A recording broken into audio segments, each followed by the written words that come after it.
Yeah, I see it and I hear it, but I'm on a deeper mission. I do want to acknowledge the male discourse without living in it. Look, the whole debate about the crisis among men is loud right now. There's red pill, there's manosphere, there's passport bros. Everyone has analysis. Everyone got jokes, as they say. Now, I don't want to mention the personalities because, as I said, I'm on a deeper, bigger mind mission. But here's the truth. Most of what I'm saying is disingenuous. It's always from the vantage point of men as a problem to be solved, especially us brothers. And I'm no longer interested in engaging in this debate, in this argument, and I suspect there's a certain percentage of brothers that feel the same way. We're tired of begging the question of our humanity with mainstream America. We're tired of this multi-generational Klingon struggle love argument between black men and American black women. It's a circular lament to nowhere. Now look, there's a certain percentage of brothers that want to have this fight and they're up for this fight. And I suggest that you find Dr. T. Hassan Johnson's website and his YouTube channel. They have something that's called a black male political agenda. And I think it has like 18 points, and it could be more now, but it's a working document. And you can start there. And here's another issue that I think we're going to have to come to terms with, and maybe many of us are struggling with. And that's the idea of institutions as it relates to us black men. There's no longer a space for us in these institutions.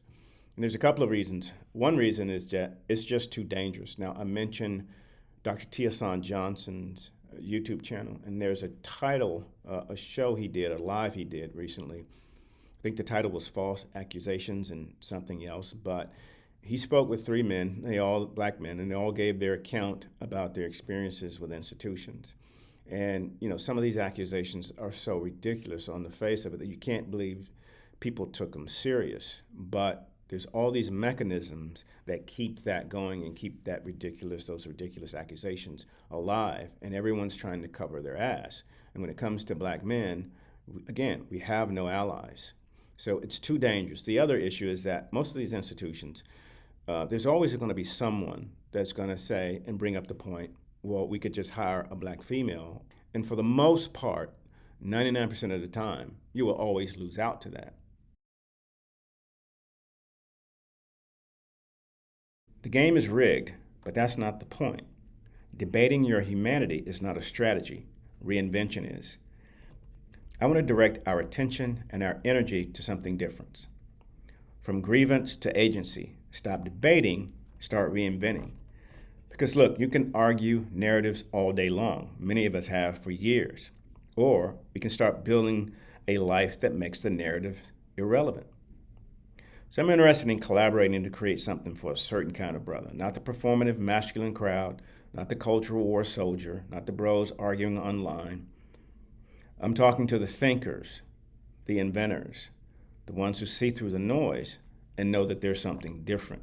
It's where we shift from reaction to creation, where we build systems, identity, reinvention plans around travel, skill building, collaboration, where we aggregate all this knowledge that we have.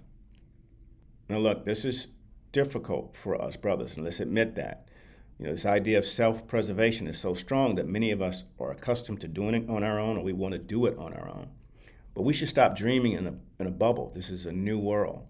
We have no allies. No one is coming to save us. And we shouldn't be dangling out here on our own.